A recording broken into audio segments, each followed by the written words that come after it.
was laughing, and at the center of it all, Vanessa Calloway, arms crossed, a smile sharp enough to cut glass, throwing a set of rusted keys at a stranger like he was catching trash. The stranger's name was Marcus. He didn't argue. He didn't flinch. He just closed his hand around those keys, looked at her with a calm that made her smile falter for half a second, and walked out while the laughter of millionaires followed him into the dark. She went back to her champagne. That was her first mistake, because what Marcus saw underneath 40 years of rust and silence, sitting forgotten in the corner of that garage, would shake the entire financial world within 14 days. $9 million. But the money? That wasn't even the real discovery, because hidden deep inside that car was something her father had protected more carefully than his entire fortune. A secret he never found the courage to say out loud while he was alive, and it was meant for her. If you've ever been laughed at by someone who thought they knew exactly what you were worth, this story is going to hit different. Drop a comment below and tell us what you think happens next. And if you're new here, subscribe because we tell stories that actually matter. Tonight, Marcus Hayes walked into the Calloway estate auction. He wasn't supposed to be there. Not really. He had come on a quiet tip from a friend who mentioned there might be a few classic engines worth examining among the belongings of the late Richard Calloway, a man whose name had been stitched into the city's skyline through hospitals and scholarships, and a dozen companies that carried his initials on their building plaques. Marcus wasn't there for the champagne or the conversation or the carefully arranged flower centerpieces that probably cost more than his monthly rent. He was there for the machines. He wore a clean jacket, pressed carefully that morning, the kind that had lived through enough years that no amount of ironing could fully hide it, and he moved along the edges of the crowd the way a man moves when he has long since stopped expecting to be noticed. Nobody looked at him twice. To the wealthy guests drifting between marble columns and silver trays, he was simply part of the background, a shadow at the edge of their glittering world. Marcus was 42 years old,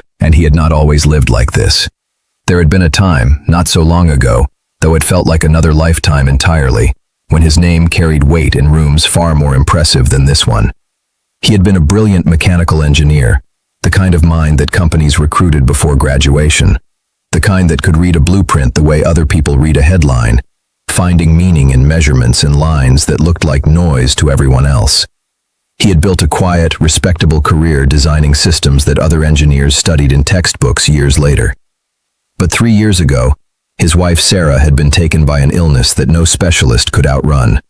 A slow and merciless decline that left him sitting beside hospital beds long after visiting hours ended, watching machines breathe for the woman he loved, while their daughter Lily waited at home with a neighbor.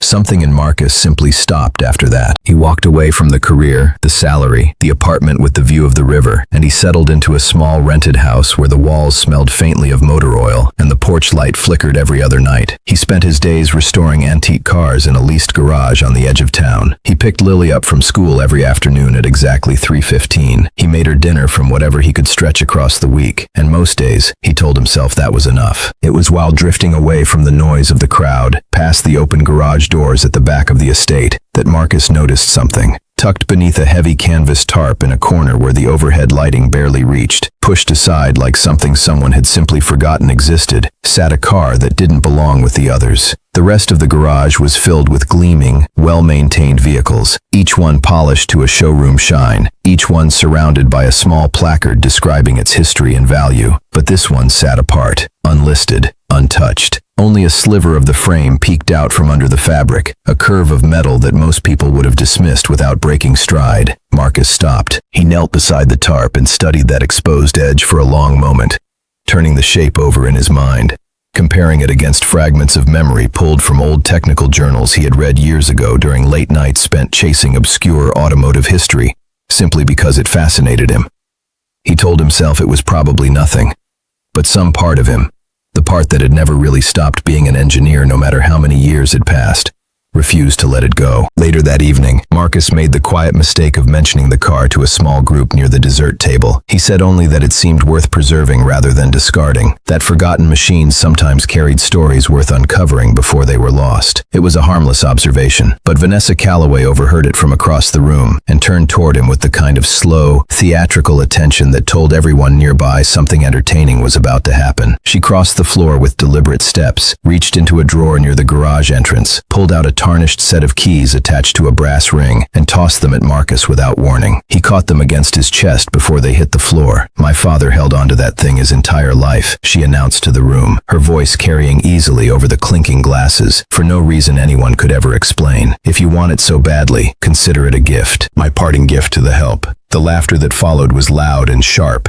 and designed to make a man feel small in front of strangers who would forget his face before they reached their cars. Marcus did not flinch. He looked at her with a calm that seemed to unsettle her more than any protest could have, said only "thank you," and walked out through the garage doors while the laughter chased him into the night. It took most of the following morning and a borrowed flatbed truck to haul the car back to his garage. The engine was completely seized. The tires were flat and cracked from decades of sitting motionless. His friend who drove the truck asked more than once why he was bothering, and Marcus simply shrugged and said he wanted a closer look before deciding anything. But once the car was settled under the fluorescent lights of his workshop, surrounded by the familiar smell of oil and metal that had become the backdrop of his daily life, something shifted in him. The deeper he looked, the stranger things became. The chassis number stamped into the frame didn't match any manufacturer record he could find. Several components beneath the hood appeared handcrafted rather than mass-produced, fitted with a precision that spoke of custom engineering. Even the badge on the grille had been swapped out, as though someone had deliberately tried to disguise the vehicle's true identity from anyone who might come looking. Marcus worked through his evenings after Lily was asleep, photographing serial numbers, cross-referencing technical journals spread across his kitchen table, building a case the way an investigator builds a file, piece by careful piece. And the more pieces he assembled, the more his hands began to tremble. What he was looking at matched characteristics of an experimental prototype that had vanished from historical record nearly 40 years earlier. One of the rarest and most sought-after vehicles in automotive history, a vehicle that collectors and historians had spent decades searching for without ever finding a confirmed trace.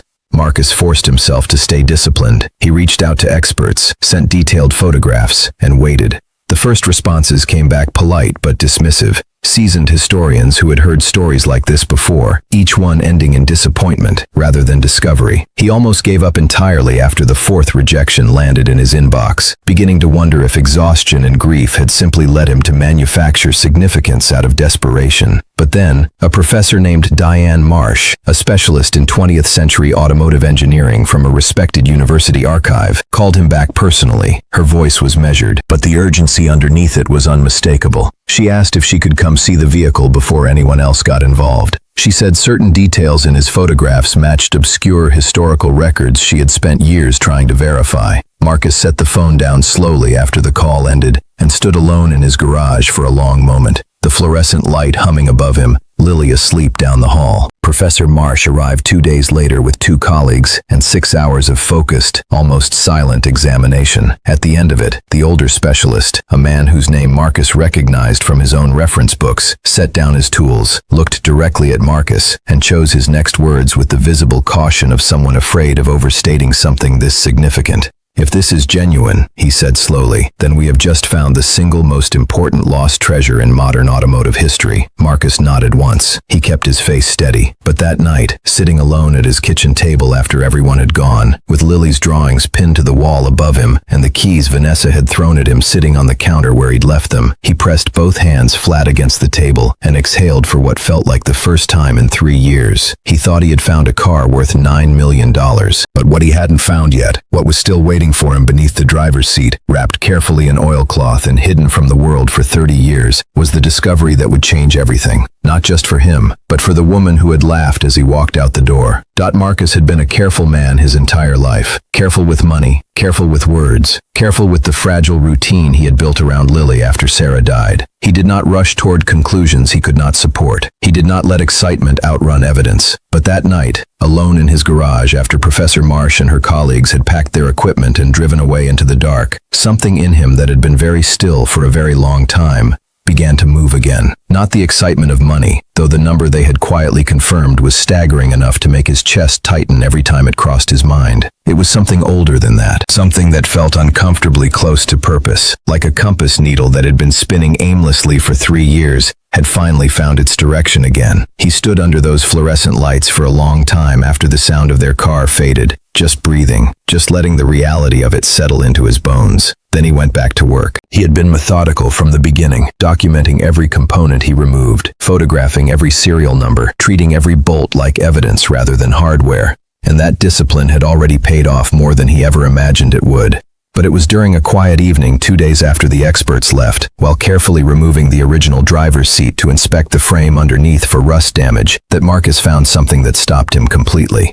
His fingers brushed a seam in the upholstery that felt slightly raised, slightly wrong compared to the symmetrical stitching running across the rest of the seat. He set down his tools. He worked the stitching loose with a thin blade, slowly, patiently, the way he did everything in that garage. And beneath the worn leather, built into the base of the seat itself, was a hidden compartment, small, deliberate, added long after the car had left whatever factory it came from. His hands were steady as he reached inside, but his breath was not. Wrapped carefully in oilcloth to protect it from decades of dust and moisture was a worn leather notebook, a small stack of photographs with curling edges, and several handwritten letters folded into careful thirds. The paper was yellowed but remarkably preserved, and the handwriting on the envelopes, a slightly slanted, distinctive script that Marcus recognized immediately from countless signed documents and charitable foundation letters he had seen in the news over the years, was unmistakably Richard Calloway's. Marcus sat down on the cold concrete floor of his garage and didn't move for a long moment. He was holding something that had nothing to do with automotive history anymore. This wasn't a collector's discovery. This was a family's buried secret, and the woman whose father had hidden it, the same woman who had laughed as Marcus walked out of her estate with these keys, had no idea it existed. He hesitated before opening the cover. For the first time since the night of the auction, he thought about Vanessa Calloway, not as the woman who had humiliated him, but as a daughter who had just lost her father and might never have truly known him at all. What Marcus read over the following hours rewrote everything he thought he understood about the car.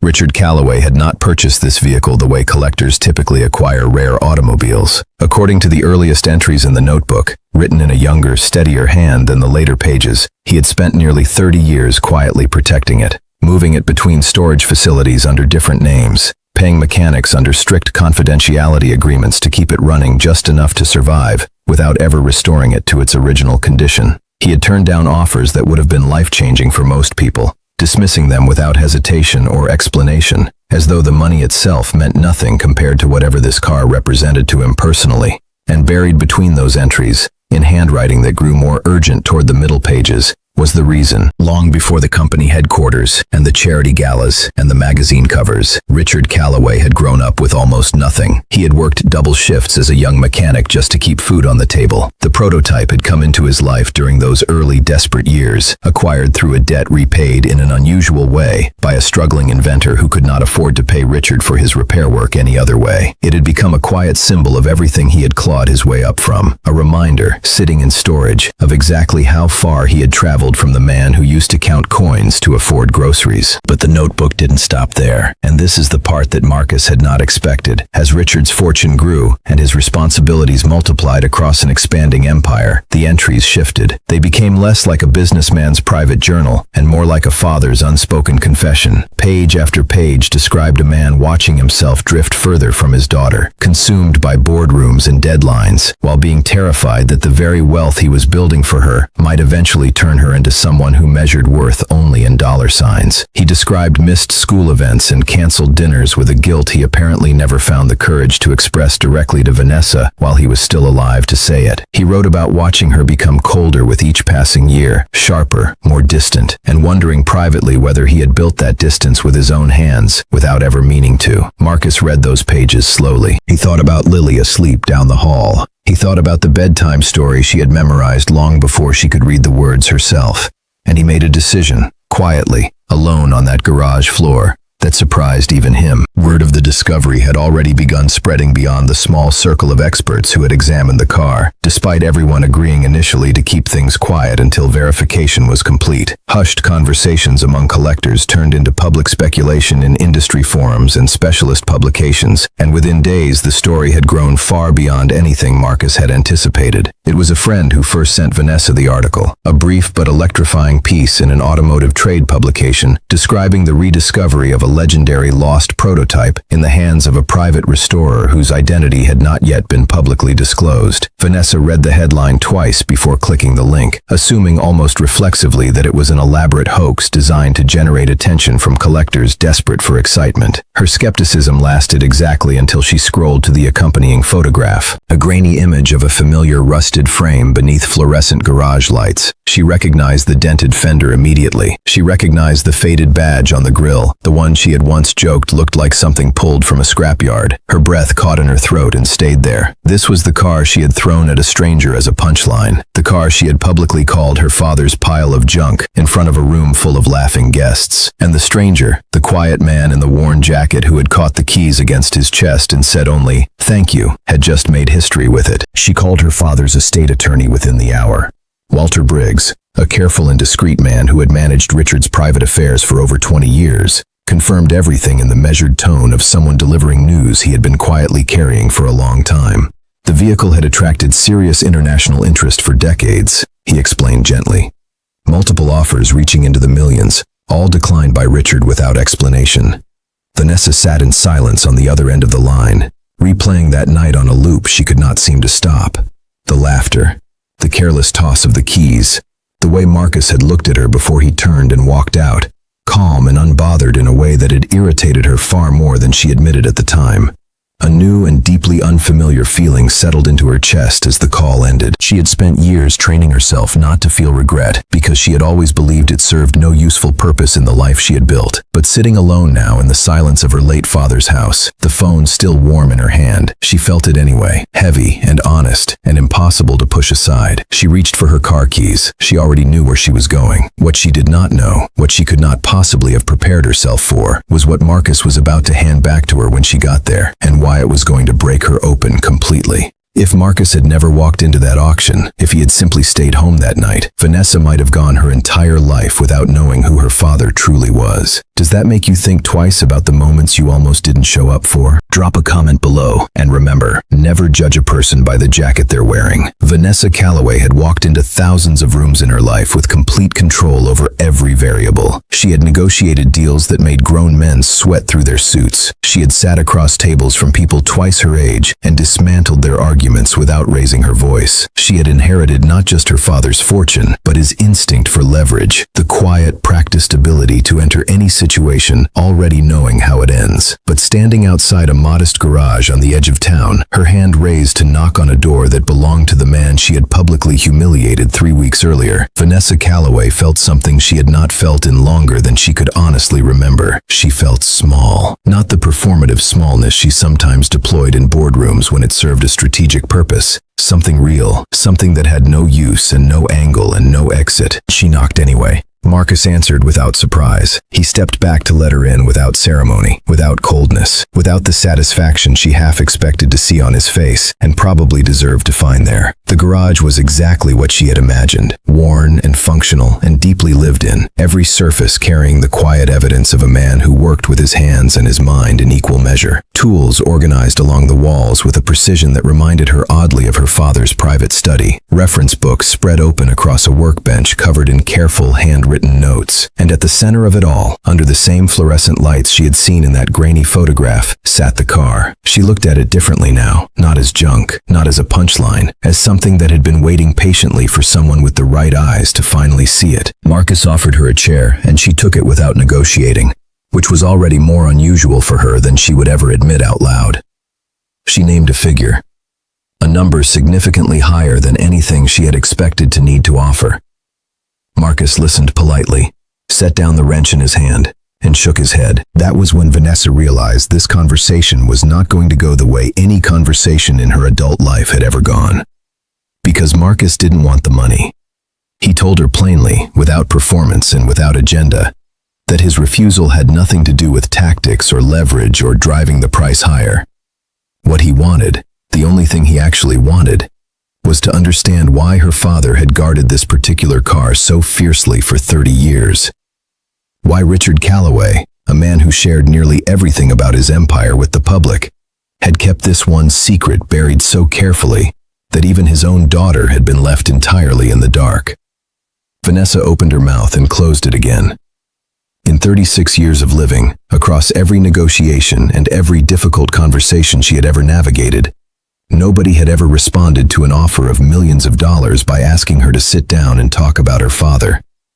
She didn't know what to do with that, so she did the only thing left available to her. She told him the truth, that she didn't know, that she had grown up in that estate, walked past that garage door hundreds of times, and never once thought to ask. And saying it out loud, in this quiet garage to this quiet man, made it feel far heavier than it had ever felt inside her own head. Marcus set the notebook on the workbench between them.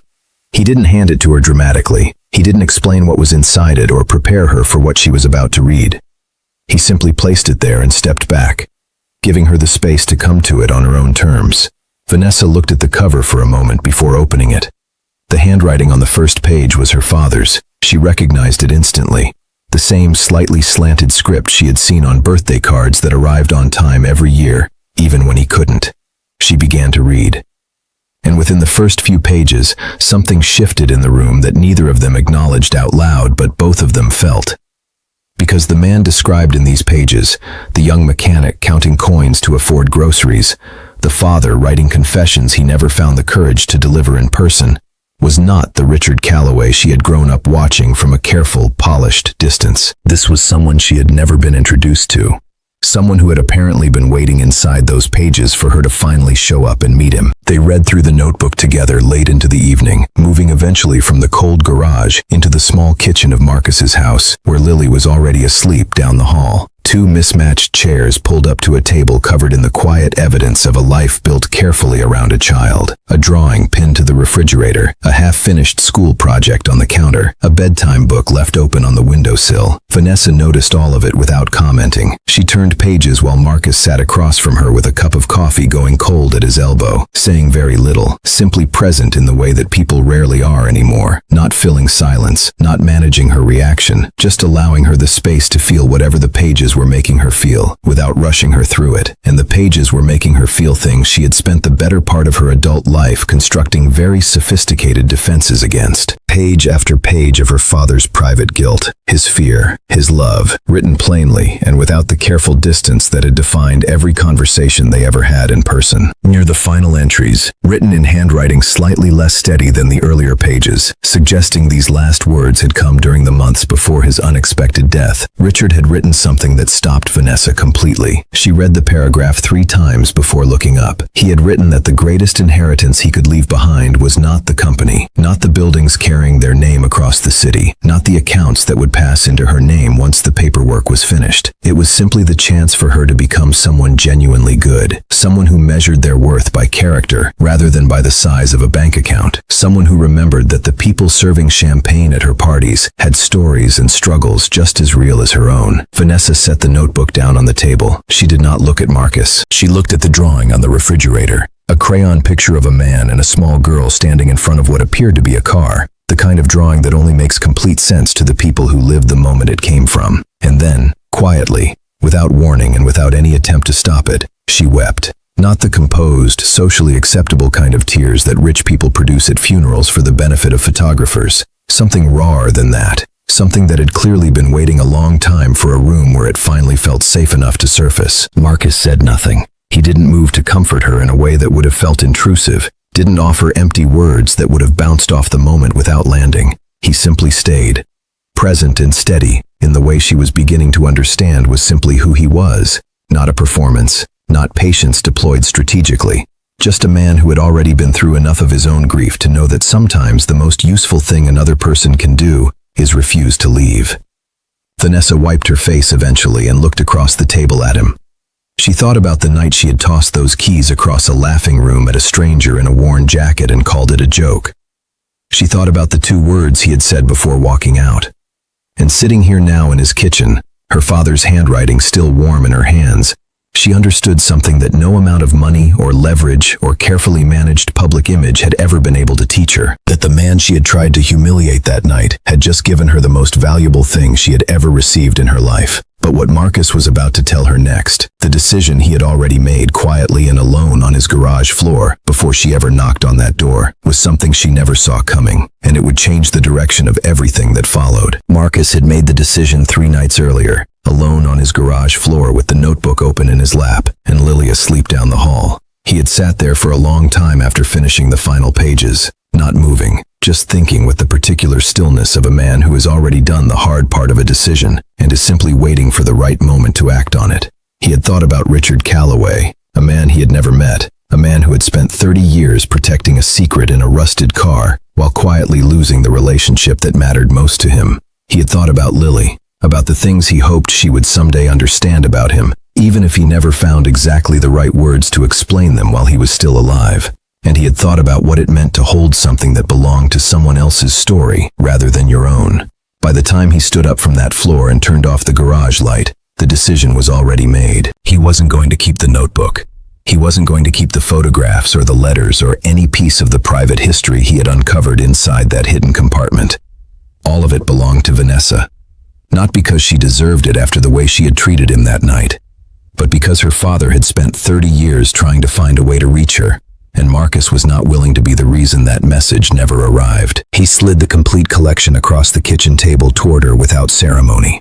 The notebook, the photographs, the letters folded into careful thirds, every page her father had written during 30 years of private reckoning. He told her simply that these belonged to her family's history rather than to him, regardless of where he had happened to find them.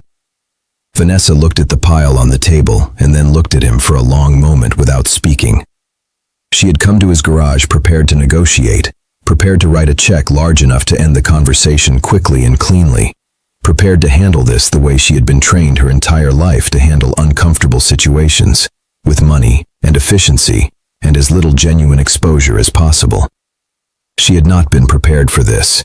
For a man who had every legitimate reason to keep what he had found, or at minimum to use it as leverage, simply pushing it across a table and asking for nothing in return. She picked up the notebook slowly.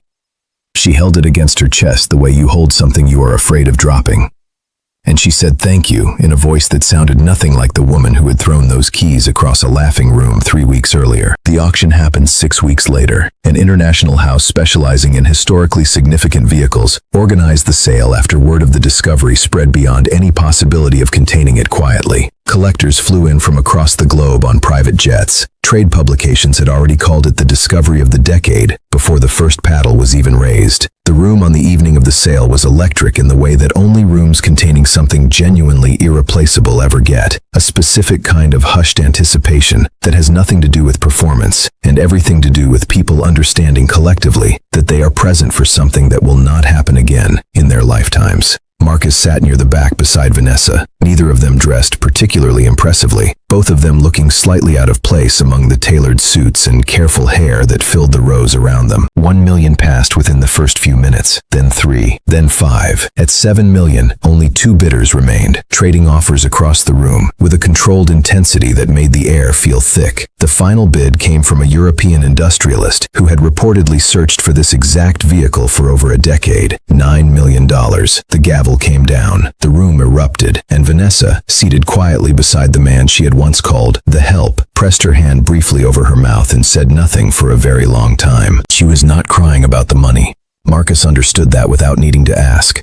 She was crying because the number on that gavel meant the world had just confirmed what her father had believed quietly and alone for 30 years. That the thing he had protected and carried and refused to sell despite every rational reason to do so, had been worth exactly the devotion he gave it. That his instincts, the instincts of a young mechanic who had grown up with nothing and learned to see value where other people saw only rust, had been right all along.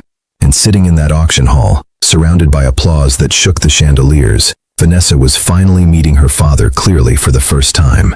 Not the public figure, not the distant man at the end of a long dinner table, the real one. The one who had written confessions in a leather notebook and hidden them in a car because he didn't know any other way to say what needed to be said. What Marcus did with his share of the proceeds surprised everyone who heard about it, including Vanessa. He didn't buy a new house. He didn't invest in anything impressive or move Lily to a better school district or replace the jacket with the years worn into it. He took a portion of the money and converted his garage, the same modest space where all of this had begun, into a proper restoration academy for young people from difficult backgrounds, a place where teenagers teenagers who had been handed nothing could learn mechanical skills, work with their hands, and leave with something more valuable than a certificate. He staffed it carefully, funded it quietly, and named it without fanfare. No press release, no ribbon-cutting ceremony with photographers, just an open door on a Monday morning, and 12 young people who showed up because someone had told them there was a man on the edge of town who would teach them something real if they were willing to learn. Lily came to the academy every afternoon after school